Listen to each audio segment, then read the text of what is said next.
Any veteran or man, woman to get out of the military, you're such in a dark place. When you get out, you don't know what's going on mentally or physically. I was going through speech therapy. I didn't have the use of either one of my hands. The doctors were talking about putting me on dementia medicine because my memory issues with my traumatic brain injury and my PTSD and anxiety was at such a point that they were talking about putting me on meds. I know personally, as dark and deep as I was and down, stuck at home, couldn't go out, couldn't deal with people.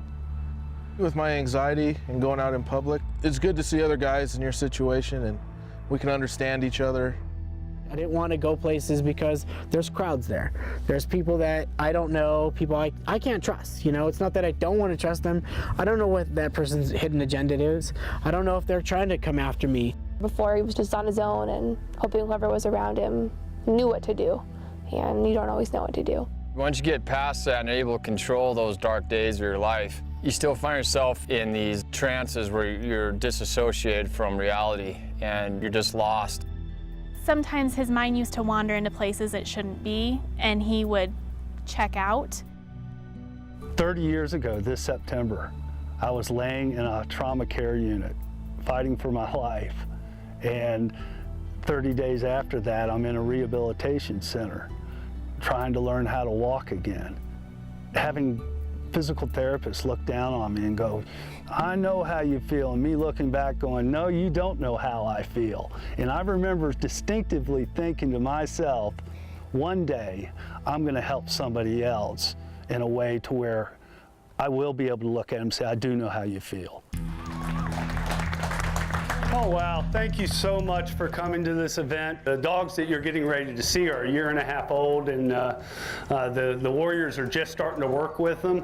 They're all super satisfied. They're already calling it life-changing, and we've got very high expectations of these dogs providing the not just the physical support for independence, but as well as the emotional support. Never mind the fact that I can relate to the trauma injuries and the challenges and some of the things that they clinically went through, in the hospital. I can relate to much of that. And I think that has to do with a good bit of how we develop our relationships from the beginning. They don't feel like they're talking to somebody, an outsider. They, I think, feel more so that, wow, this guy's been through it too. To be able to give back, to be in the position to give back is an incredible feeling.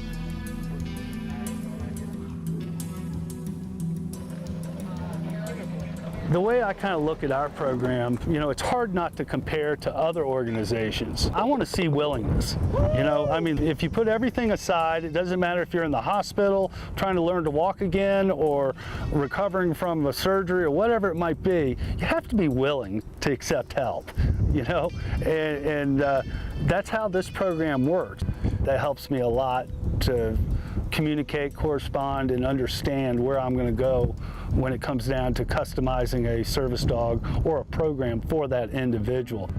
A family that would make a good candidate for a service dog is a family that fits the criteria of needing to receive some of the benefits that service dogs provide. Canine care is a blessing because the invisible wounds is one of those things people don't see or physically. So having her, I'm not just staring off in the distance and being completely disassociated. It's this void that's just completed for you. She really reduces my stress. It's the same thing, allows me to go out in public. When stressful situations happen in public, having her there can prevent me a lot of heartache and stress. She helps me open up with people sometimes too, because she's small and friendly, and everybody wants to approach her and ask me about her, and so that helps me on days when I might not be so sociable, realize that I'm in that mood and help me get me out of my box a little bit. So I think the greatest change that he's mentioned is the independence. Like he knows that whoever's around, they feel safe leaving. That if something happens, if he falls out of his wheelchair, Aspen will be there to pick him up. If something triggers him, he has the emotional support from Aspen. She has opened up the potential for me to go to different places. I've been able to feel comfort, and not only knowing that she'll protect me, but at the same part, I feel safe enough to be able to go places without having to think that somebody's watching over me. I'm able to make sure that somebody is watching my back. I was going to get a service dog. That kind of gave me some hope that, you know, light at the end of the tunnel, and hopefully he'd be able to help me have more freedom and independence in my life. The quality of our dogs, the quality of our service is most important to me. Developing these one-on-one relationships that are going to last a lifetime, that's very important to me. The combination of it all together, you know, a beautiful service dog that's professionally trained to meet the specific needs of the individual, along with the great outdoors, along with the flowing of the rivers, along with fellow veterans, being able to talk to each other, the spouses, which I cannot tell you enough about these wonderful women, as special as it comes when it comes down to being able to remember things that the veteran can't remember, and to see that they start sharing their stories with each other, and just how that all takes its own momentum. It's really, really interesting and very rewarding to watch. I never realized how much service dogs could help until I saw them in action, and Canine Care has just been a blessing to our family. I saw service dogs before I was being more like seeing eye dogs for developmental disabilities. I wasn't fully aware of what they encompass for emotional support as well. Now living with one, I mean, she can see a trigger and a PTSD outburst before he knows it's even coming. And seeing that it's amazing.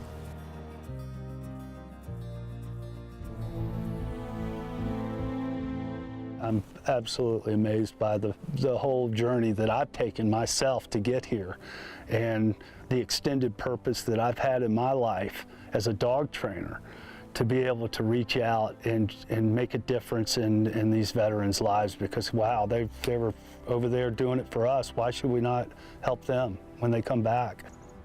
David's an amazing individual. Just his care and his compassion for what we've done and what we've been through, and his willingness to, you know, help us out on everything from, you know, the dog free of charge to us, no cost, to events and outings like this. I mean, down to a bag of dog food if we need it. Just his compassion, his willingness to pay it forward for everything that's been good in his life, and the amazing changes that he makes for us is, there's no words for it.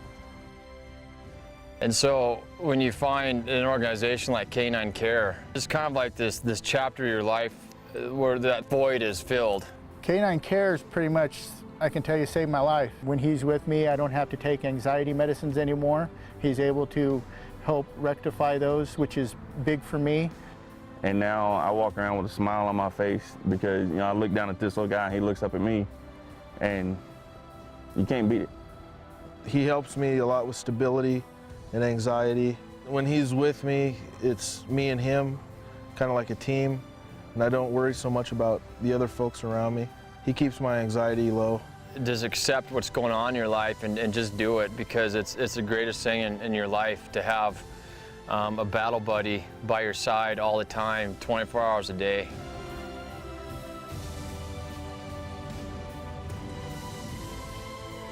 It gets us out into the world again and show us the activities that we can do, you know.